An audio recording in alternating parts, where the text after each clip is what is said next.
Isso aí, galera, bora lá para mais um React. E hoje nós vamos mais uma vez chupinhar o Vilela. Sim, que sempre nos proporciona grandes doses de chorume. E hoje temos estreia aqui no canal. Sim, uma estreia nada ilustre de um dos maiores merdas desse país. Quem? Ele, o pastor vendilhão do templo e outras cocitas mais, Silas Malafaia. Não vai embora, fica aí. Eu sei que você pensou em ir embora, mas não vai, fica por mim. Por mim. Não vai, tá? Fica aí. Eu sei, você sabe. Mas vamos lá. Segura na minha mão. Segura na minha mão e coragem. Coragem, porque nós vamos apertar o play. Título do corte: Silas Malafaia fala das suas polêmicas posições políticas durante a vida. Vamos ter aqui um escrutínio da vida de Silas Malafaia, hein? Seriam polêmicas as opiniões políticas dele? Seriam polêmicas? Será que polêmica é uma boa forma de se referir? Eu suspeito que não. O que vocês acham? Coloca aí no chat. Bora pro vídeo. E esse teu envolvimento com política começa quando? Quando que você percebeu que tinha que estar lá dentro Quando eu percebi que eu tinha que exercer influência, não ser.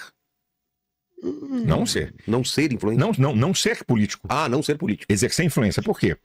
Se eu sou político, eu sou de um partido. Eu já elegi várias pessoas que não eram nada. Eu podia ser eleito qualquer coisa dessa daí de deputado federal rindo. Então, escuta. Quando eu sou de um partido político, eu sou parte da sociedade. Partido é parte, eu sou do todo. Eu não sou de parte. Então, não... Isso aí, galera. Isso aí, assim, é uma das formas de percepção da manifestação do fascismo. Você pode pegar, sei lá, o verbete do Bobbio, lá, né? Sociedade una, o todo, sem fissuras, percebe? E é interessante ele começar dessa maneira porque as opiniões políticas do Silas Malafaia não são polêmicas. Não são polêmicas. São opiniões políticas da extrema-direita, que é onde se enquadra no espectro político o fascismo. Né? Então, é disso que se trata. E ele sempre teve posicionamento político. Ele não precisa ser deputado, porque ele tem uma bancada de deputados. Então, ele está, sim, nos partidos políticos. Uma das bancadas, se não a bancada mais reacionária que nós temos, é a bancada evangélica, que tem um projeto de poder no Brasil, de poder econômico, que eles vêm conquistando, e conforme eles avançam na conquista deste poder econômico, eles vão garimpando mais poder político. Então você tem bancada evangélica na Câmara Federal, no Senado, nas câmaras estaduais, nas câmaras municipais, até mesmo nos conselhos tutelares. Eles estão organizados politicamente a fim de eleger seus representantes. E o Silas Malafaia, que está aqui se fazendo de olho todo, né? Todo porra nenhuma. Ele está defendendo o seu. Entendeu? O seu. O todo que ele está falando aí é todo o seu patrimônio. É isso que ele está defendendo. E para isso ele precisa da igreja. A igreja na vida de pessoas como Silas Malafaia significam business. Business. Entende? É isso. É um dos grupos mais nocivos que nós temos. Saudade do Brasil católico não praticante. Saudade das periferias que majoritariamente estavam na Umbanda. Saudade. Né? Porque no vácuo, na miséria, emergiram esses grupos, tipo os grupos do Malafaia. E vejam, esses grupos precisam da miséria. Porque é a miséria que os sustentam. Entendem? Porque na falta do Estado, eles ocupam o vácuo deixado pela falta do Estado.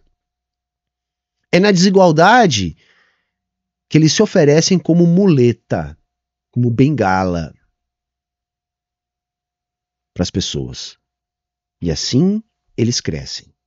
Então esses grupos, eles fingem lutar contra a pobreza, mas na verdade eles alimentam a pobreza, porque é da pobreza que eles vivem. Entendem? Começamos bem, hein? Começamos bem. Nunca quis ser, eu quis sempre influenciar. Porque eu sou um ser humano normal, com direitos e deveres, e a Bíblia não nega a cidadania humana. Eu posso praticar, fazer tudo aquilo que a Bíblia me autoriza, se eu creio e sigo a palavra de Deus. Então, eu sou um cara de influência e me meto em tudo sim para influenciar, porque o povo evangélico é um grupo social dos mais poderosos dessa nação. E o ser humano vive de modelos de imitação e de referência.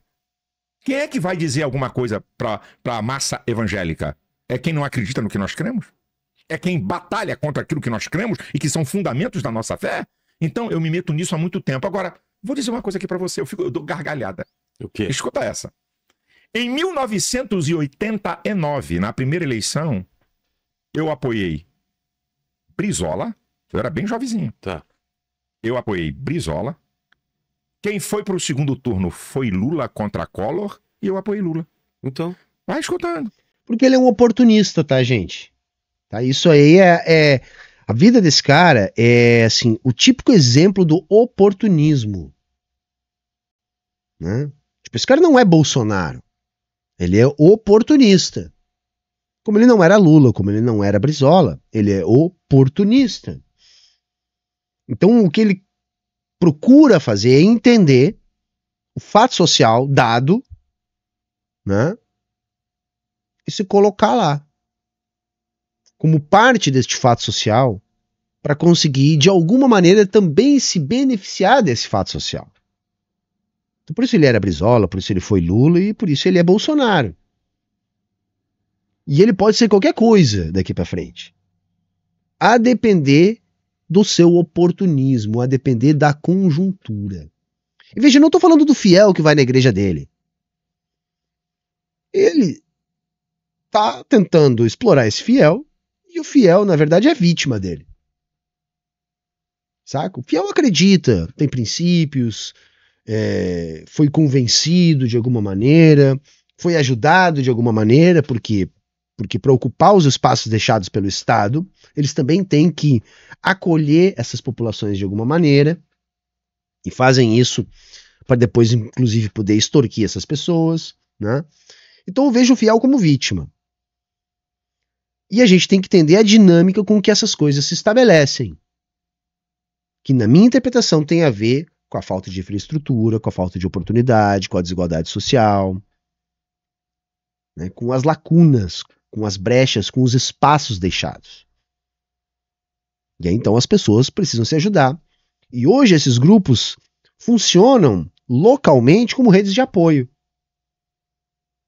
Só que essas redes de apoio, elas têm obediência de uma estrutura que em muitos casos é corrupta.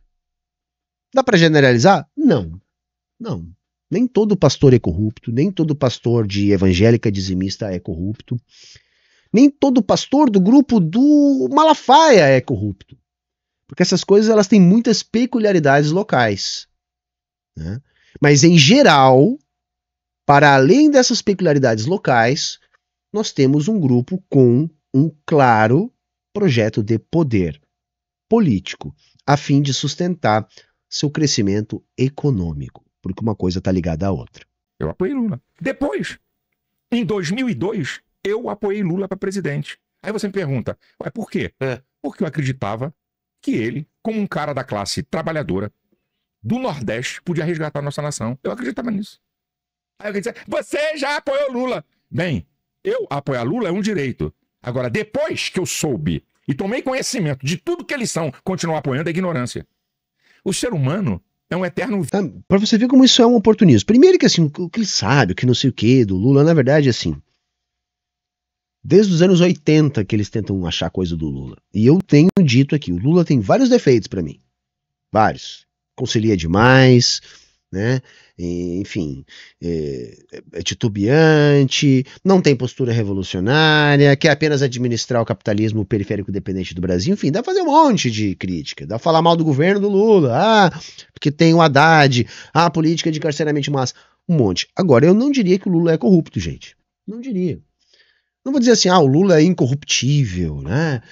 Não vou dizer esse tipo de coisa, né? Não posso botar minha mão no fogo por ninguém. Mas, para um cara investigado como o Lula, desde os anos 80, achar o que acharam até agora, prender da maneira que prenderam, eu tô para mim que o Lula não é um cara iludido, tá? Por aquilo que ele pode comprar a partir das suas posições de poder. Acho que não é por aí. Saca? Um cara cuja a forma de se libertar um pouco da rotina e ir para um sítio em Atibaia, um cara que resolveu ter um apartamento no Guarujá, isso não é corrupção. Eu desconfio muito mais de corrupção em quem compra apartamento em Paris, sabe? Quem compra apartamento em Miami. Então eu acho que a corrupção não é o problema do Lula. Não é o problema do Lula. Agora, o cinismo do Malafaia e a corrupção do Bolsonaro? Gente, em pouquíssimos anos de escrutínio da vida do Bolsonaro, porque foi o que aconteceu, o cara virou presidente, né? Uma coisa é você ser um corrupto do baixo clero da Câmara dos Deputados, né? Fazendo rachadinha de funcionário, que é a corrupção mais tosca que existe, né? Corrupção de peixe pequeno. Ninguém vai dar bola pra você. Agora, se você vira presidente da República, pode saber que vão dar bola pra você. E aí começaram a olhar pro Bolsonaro. Olha o que já acharam do Bolsonaro, gente. Falcatrua de tudo quanto é tipo. Né? Grilagem de terra, lavagem de dinheiro, formação de quadrilha, né? Compra e venda de joias, compra ouro, vendo ouro. Tem para todos os gostos. Aí não vale, aí não serve. Sabe? Então, assim, a desculpa do Malafaia é: eu apoiei o Lula, porque eu acreditei nele, depois que eu descobri que ele era corrupto, eu deixei de acreditar. Tô no meu direito. Mas qual é a corrupção do Lula? Né? Um sítio que tinha dono? Um apartamento no Guarujá, que era da mulher dele, que ela pagou e estava inclusive no imposto de renda dela? Aí você olha pro Bolsonaro, aí tem um monte de crime, começo, meio, fim, delação, prova, o caralho a quatro. E ele continua apoiando o Bolsonaro. Então, assim, é só oportunismo mesmo, tá? É isso, nós estamos vendo aqui uma fala extremamente oportunista. Vir a ser à medida que você cresce, que você aprende, que você adquire conhecimento. Então eu digo, eu já apoiei Lula? Claro que já apoiei Lula. Já apoiei era como? Apoiei. Na eleição de 2002, eu apoiei fazendo campanha. Entrei no programa eleitoral dele. Nossa. Claro, em 2002 todo mundo sabia que o Lula ia ganhar, galera. Tá? Uma das coisas boas de ser velho é isso. 2002 foi um Deus nos acuda. Tá? E aí o oportunista colou. Da mesma maneira que ele colou no Bolsonaro antes. Meu amigão. Entendeu? Porque eu acreditava nisso. E não, esse cara. Aí o que aconteceu? Eu vou dizer pra você. Aí eu passei a fazer parte, o Lula criou o Conselho de Desenvolvimento Econômico e Social da Presidência da República. Tá. 90 personalidades da sociedade, de toda a sociedade, professores, padre, pastor, e eu fui escolhido como pastor para representar nesse conselho que se reunia com o presidente. Muito bem. Isso foi uma das cagadas do Lula. Achar que essa gente poderia ficar com ele. Não dá pra prever, não vou culpar o Lula. Nem as lideranças políticas que chancelaram isso na época. Mas foi feito esse entendimento. Era uma época de crescimento desses grupos, tá? Suplantando a cultura tradicional mais antiga, né, do povo pobre das nossas periferias. E o Lula apoiou isso, incentivou isso, porque esse grupo estava com ele. Só que esse grupo nunca esteve de fato com ele. Né? Era um grupo oportunista que tinha um projeto próprio de poder. Então isso foi um erro. Eu acho, claro, é muito mais fácil avaliar que isso foi um erro olhando pelo retrovisor, que é o que eu estou fazendo agora. Mas hoje, olhando dessa forma, é lógico que foi um erro. Aí eu comecei a ver a diferença entre o discurso deles e a prática no Congresso Nacional, porque eu era convidado para as audiências públicas. Eu falei, uma coisa é o discurso para o povo, outra coisa é a prática aqui. Como que era? Aqui eu sou a favor da vida, aqui no Congresso eu sou a favor do aborto. Aqui eu sou a favor da família tradicional, aqui eu sou a favor do casamento gay. Eu falei, Aí eu pedi meu desligamento do conselho. Então dizer que você apoiou alguém, qual é o problema? Feio é você continuar apoiando. Entendi. Você dizer que apoiou um cara, eu apoiei porque não havia denúncia contra ele. Você, por exemplo, lá do Rio de Janeiro, você sabe que era um dos políticos com maior credibilidade no estado do Rio de Janeiro? Sérgio Cabral. Quando ele foi presidente da Assembleia Legislativa, ele botou pra quebrar, fez limpeza. Era um dos caras, no estado, um dos políticos do estado do Rio, com maior credibilidade. Ele foi eleito e foi reeleito, sem ter ninguém pra competir com ele. Eu apoiei Sérgio Cabral. Aí depois veio o quê? Aí depois veio a denúncia e as provas da roubalheira. Então eu vou continuar apoiando ele? Que ser inteligente somos nós. Você apoiar alguém, ok? Porque você acredita, porque não há nada contra. Ok, agora à medida que você sabe que um cara é envolvido com corrupção, que um cara vai contra teus princípios, você vai continuar apoiando? Então quem não tem caráter... Entendeu? Então o problema não é a corrupção, é porque o Bolsonaro defende os princípios dele. O Bolsonaro que eu nunca sei, cara, eu não sei se ele é católico, se ele é evangélico, se ele é judeu, não sei. O que a gente sabe é que ele é conservador e o Malafaia gosta dele. Porque a corrupção do Bolsonaro pro Malafaia não existe. Não existe. Essa aí ele passa pano. Até você. A minha coisa com o PT. Aí depois foi... Depois que eu comecei a ver quem eram eles, então qual era a opção na época? Eu digo aqui historicamente pra você. Qual era a opção contra o PT? A opção contra o PT foi Serra. Eu apoiei Serra. Qual era a opção contra o PT? Aécio Neves, que não havia nenhuma acusação contra ele. Não imagina, cara. Eu tô sendo coerente com aquilo que eu passei a ver. Qual é a opção que eu tenho? Eu não entrei de cabeça, mas eu falei, eu vou apoiar esse cara aqui. E depois veio Bolsonaro. O cara com maior afinidade, ele não é evangélico, ele é católico, mas com maior afinidade a nossos princípios e valores. Ele é católico. E eu digo pra você uma coisa. É tão incrível aqui o inconsciente coletivo. Você chama... Lá vem. Chamam Bolsonaro de misógino, de homofóbico. Vai ouvindo. Genocida. Mas nem a esquerda não chama ele de ladrão nem de corrupto. Como não, imbecil? Como não, cara? Todo o planeta chama o Bolsonaro de ladrão e de corrupto. Vai tomar no cu, meu. Vai tomar no cu, cara. Assim, ó, vai tomar no cu. Não é possível coisa dessa, cara. Não é possível coisa dessa, cara. Aí o Bolsonaro não é corrupto. Não é. Nossa, é podre de corrupto, cara. 53 imóveis, dinheiro vivo, peculato, vai tomar no cu, cara. Todo mundo fala que ele é corrupto, todo mundo sabe, ele é corrupto, os filhos são corruptos, os assessores são corruptos, é tudo corrupto. Todo mundo sabe disso. Aliás, o Bolsonaro tá fazendo hora extra na rua, não sei como é que não foi preso ainda. Como é que ele não foi cuspido pelo sistema? Se fuder, caralho. Interessante, né? Por quê? Porque não é. É perfeito? Não, eu não voto em perfeito. Perfeito é Deus. Eu voto no ser humano que, com defeitos que tenha, possa ser aquele que mais representa o que eu penso, a minha ideologia. Então, Bolsonaro, de todo esse processo de democratização do país até aqui, é o cara mais chegado a nossos princípios. Entendeu? Olha só, os nossos princípios, que não tem nada a ver com Bíblia, com religião, é os nossos princípios. Quais são os princípios que o Bolsonaro é muito chegado? O Bolsonaro é um cara que defende a tortura, que defende a ditadura. O Bolsonaro é um cara que não tá nem aí pra justiça, só defende a família dele. A gente viu ali, né, no áudio gravado lá pelo Ramagem, como é que ele trata essas coisas. Quer dizer, o cara ferrou com o país.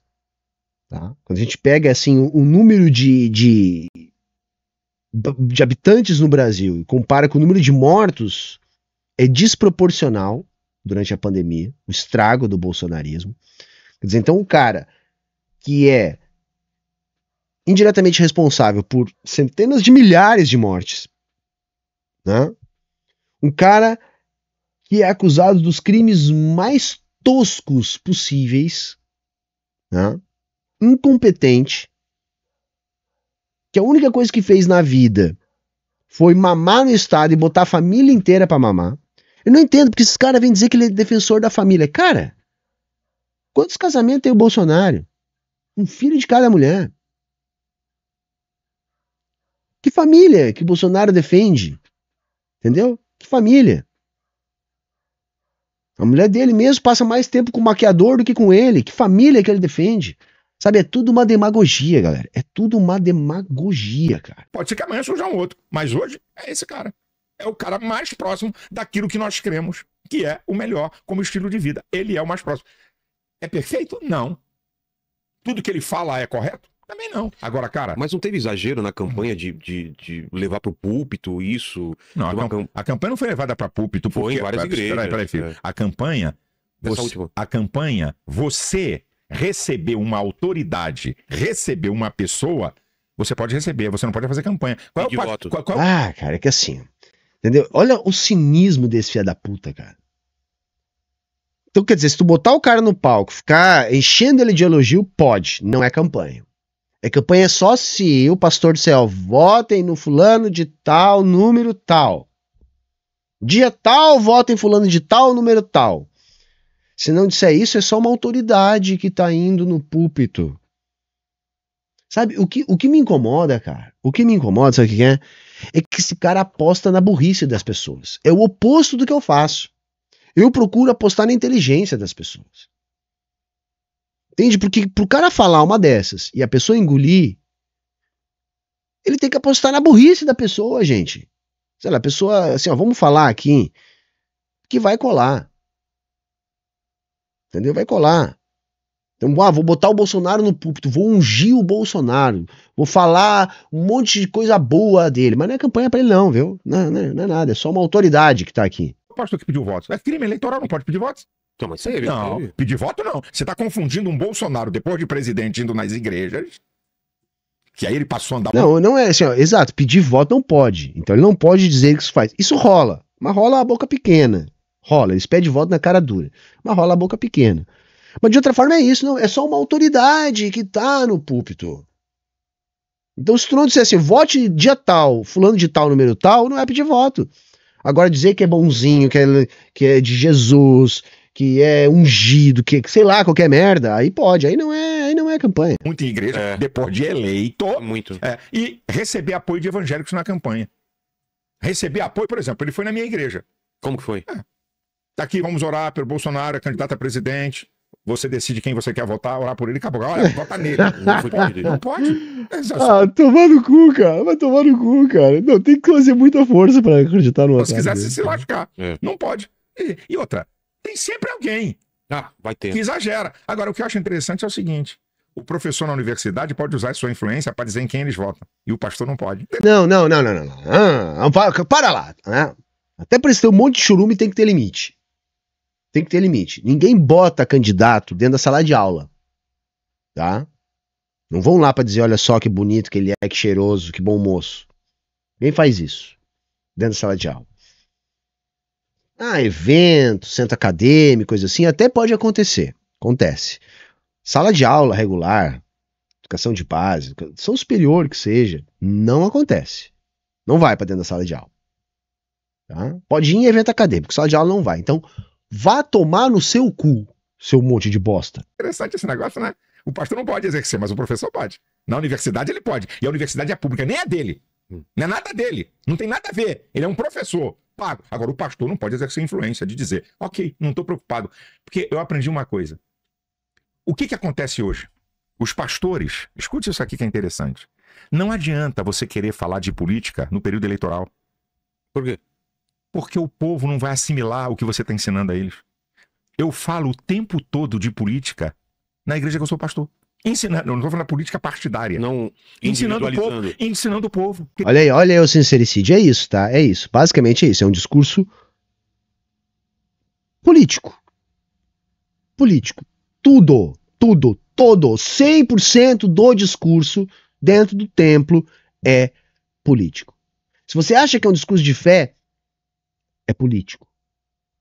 Aí tá o sincericídio do Malafaia. Tudo o que ele fala é sobre política. E quando ele diz ensinando, o que ele está querendo dizer é doutrinando. Porque eu vou pegar um aspecto cultural daquela pessoa, uma crença dela, e vou manipular essa crença em favor da minha ideologia política. É isso. todo culto é isso. Pode ter outros momentos, pode ter outras finalidades além dessa, mas tem essa. E é isso que nós temos que entender. Isso não tem nada a ver com a fé da pessoa. A fé da pessoa, ela poderia praticar até sozinha. Ela não precisava estar afiliada a uma igreja específica. Ela pode crer em Deus de várias formas. Pode crer na Bíblia, pode crer em Jesus, pode crer em qualquer coisa que ela quiser. Isso é uma coisa.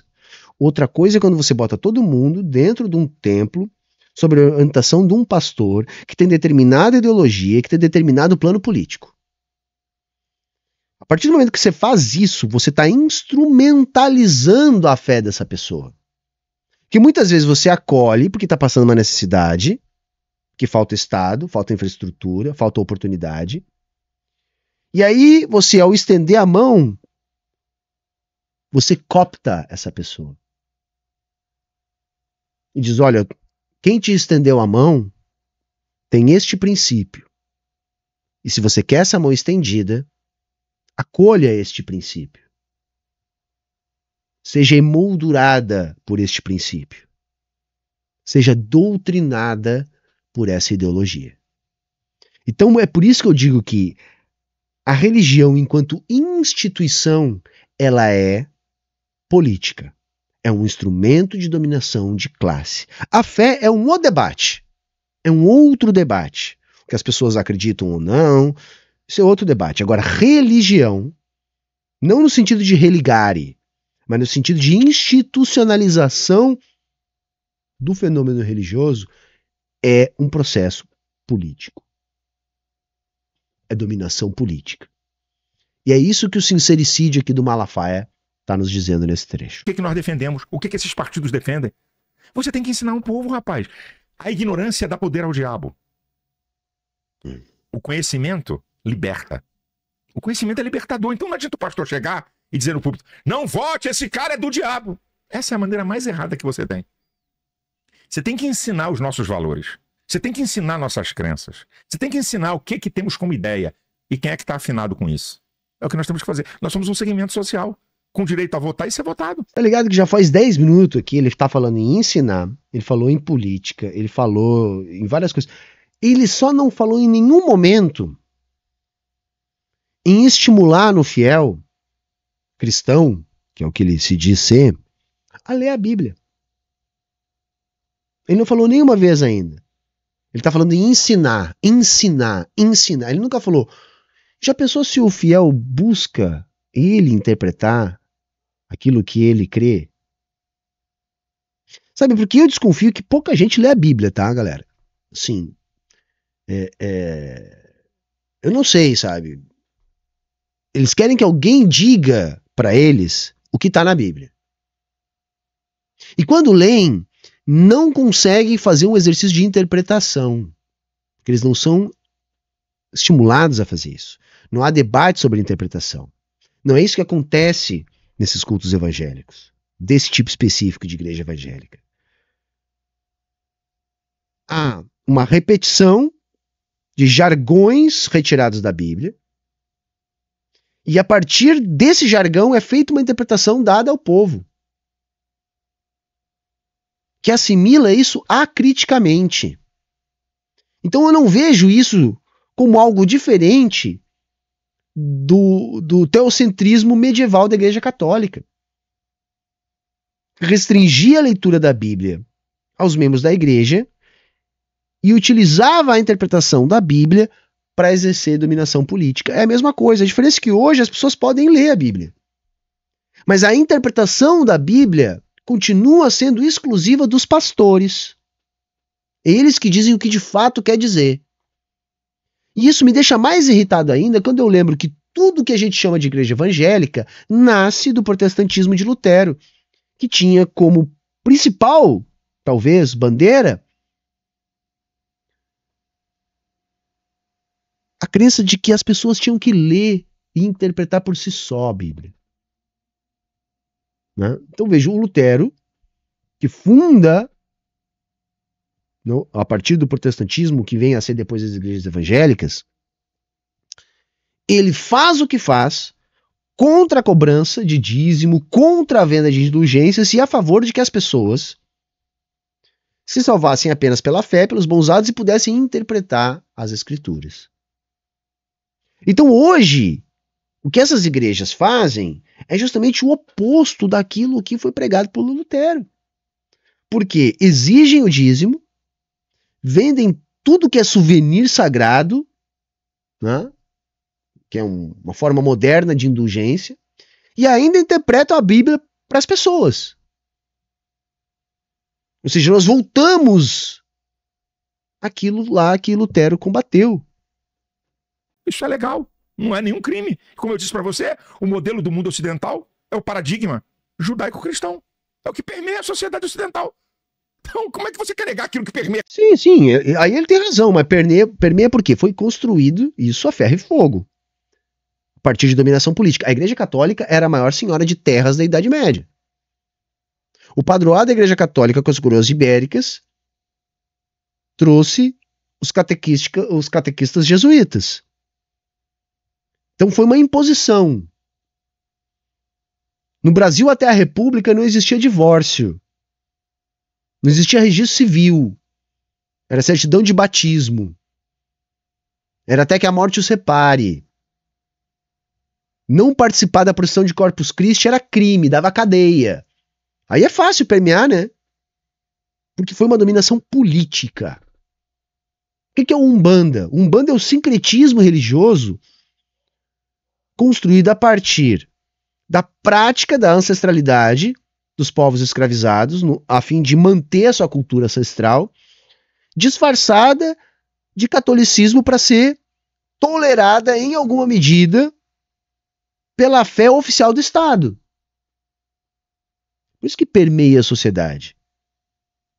Mas isso não se construiu de maneira livre. Isso foi uma construção política, imposta a ferro e fogo pela Igreja Católica em parceria com os grandes senhores de terra, depois com os reis. Como é até hoje, gente. É que está dentro da sociedade. Então, nós temos que ensinar o povo. Mas você vê o medo que tem e é falado do Brasil virar uma teocracia. Já deve ter ouvido isso, né?